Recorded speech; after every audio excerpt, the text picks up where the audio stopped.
Audio Jungle.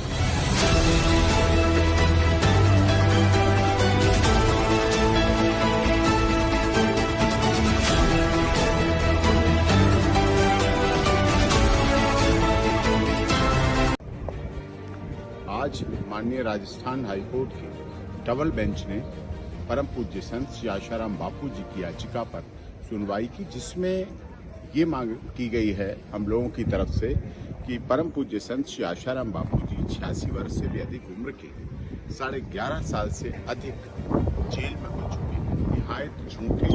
षड्यंत्र के तहत केस में फंसाया गया उन्हें और उस पर तब से जेल में। आज तक उन्हें ना तो कभी पैरोल मिली ना एंट्री मिली। उनका स्वास्थ्य बहुत अधिक खराब है, ब्लीडिंग से अंदर हो रही है। ये भी यहाँ के जोधपुर एम्स में रिपोर्ट में आया हुआ है और इसी बात को लेकर मामला सर्वोच्च न्यायालय भी पहुंचा और यहाँ अब आया है फिर। तो उसमें साफ तौर पे है कि जो माधव हॉस्पिटल आयुर्वेद, क्योंकि परम पूज्य संत श्री आशाराम बापू जी ने पूरे जीवन भर आयुर्वेद का विश्वास किया, आयुर्वेद पर आधारित इलाज को प्राथमिकता दी और स्वयं भी आयुर्वेद के बहुत बड़े प्रचारक और आयुर्वेद के द्वारा, आयुर्वेदिक की पद्धति के द्वारा इस देश के करोड़ों लोगों को स्वास्थ्य करने के लिए उन्होंने ऐसी औषधियों का वितरण भी करवाया जहां सुदूर क्षेत्रों में जहां दवाएं नहीं मिल पाती थी। तो इसलिए और इस बात को ऑनरेबल हाईकोर्ट जोधपुर ने भी कहा था कि बापू जी से अच्छा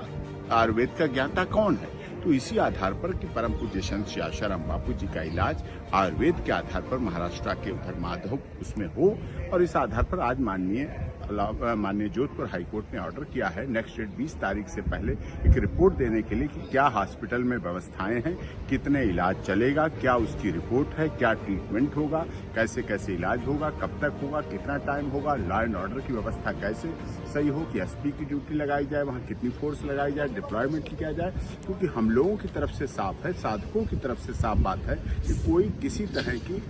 चीजें नहीं होंगी, किसी तरह के लॉ एंड ऑर्डर को पर कोई नुकसान नहीं होगा। परम पूज्य संत श्री आशाराम बापू जी ने सदैव कानून में विश्वास रखना बताया, कानून में विश्वास करना सिखाया है, तो इसलिए उसको कैसे गलत कर सकते हैं, हम लोग कभी नहीं कर सकते। बापू जी ने तो अपने पूरे जीवन काल आस्था, श्रद्धा और विश्वास का ही बनाया है और इस बात को देश की सभी सरकारें भी मानती हैं, राज्य सरकार भी मानती है, शासन प्रशासन भी मानता है। कभी परम पूज्य संत श्री आशाराम बापू जी की तरफ से कोई व्यवधान नहीं रहा, कभी कोई समस्या नहीं रही, अब भी नहीं रहेगी। लेकिन अच्छा इलाज हो जाए, आयुर्वेद आधारित हो जाए, हार्ट की भी प्रॉब्लम है उन्हें और इस पर आधारित, इसीलिए आज ऑनरेबल जोधपुर हाईकोर्ट से यहाँ अच्छा निर्णय है, सराहनीय है और इसके लिए ऑनरेबल हाईकोर्ट जोधपुर को धन्यवाद।